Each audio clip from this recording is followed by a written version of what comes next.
So we often think about food in terms of our bodies and eating the right thing for nutrition, but what about eating for your brain? You talk about eating for your brain. How does what we eat affect how well our mind performs? Yeah, well, the thing about the brain, well, as I said, I'm not a brain surgeon. I'm much different than that, and so I don't know the inner workings of the brain, so to speak. However, I do know this, that one of the interesting facts is that people don't understand is that you actually have to feed your brain, to actually, produce and to produce properly, to function properly. Let's put it that way.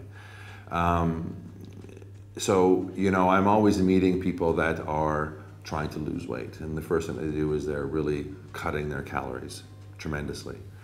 So, when analyzing somebody's nutrition plan and I see that they're eating 600-700 calories a day, or even before I analyze that and I just say to somebody, for example, well, how many calories do you think you're burning in a day? If you just sit on the TV, on the couch and you just watch TV, what do you think you're burning? And their answer is 0, 100, so on and so forth. And I say, well, the first fact that you need to understand is that the brain alone needs 1,000 calories a day to function properly. So 1,000 calories a day. Now, if you're understanding that someone's eating 600 or 700 calories a day, and the brain needs 1,000, what's happening here? We're becoming deficient.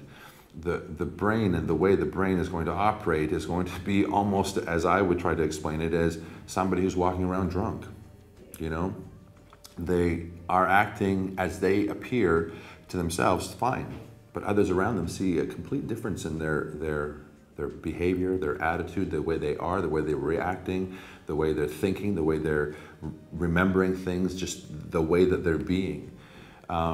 When the brain is not being fed, forget the rest of the body, let's just say when the brain's not being fed, it affects every aspect of that human being.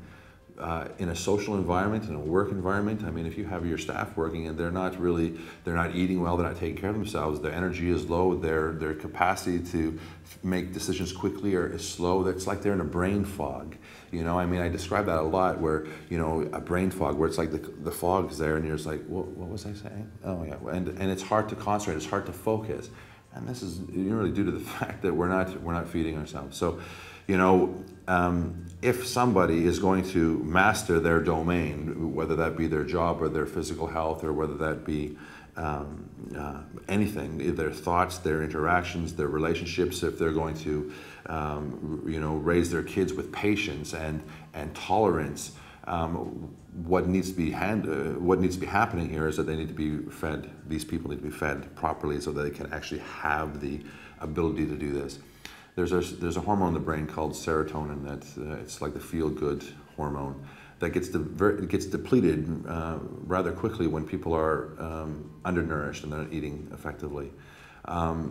This creates lots of problems. It creates an imbalance in somebody's mind, and it makes somewhat the situation that they're seeing to be more dismal or more not a positive environment.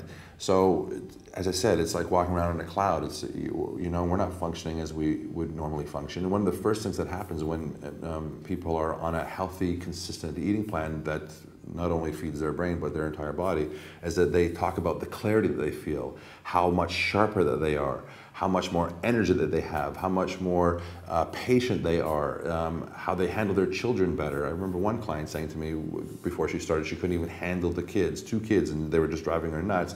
And within about 4 weeks of eating properly and feeding her body and feeding her brain, she was saying things like, it's night and day. Like just the response that I have with these kids, the ability to have tolerance and patience with them and to see things from a different perspective. This is very important, and I think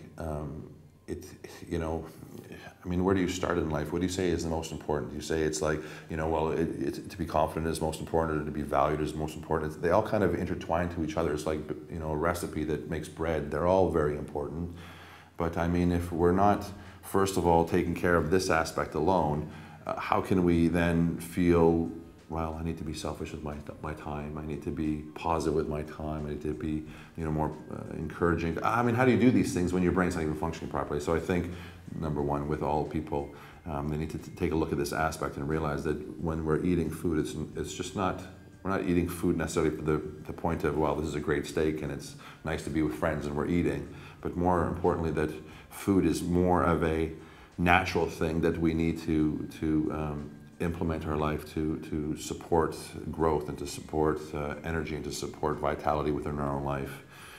Eating food is not the recreation or the thing it has become. Okay, that's something different. So people need to eat. They need to understand that in doing so, it's going to actively support and open them up to just a better existence and better awareness of themselves and be more patient, tolerant in all aspects.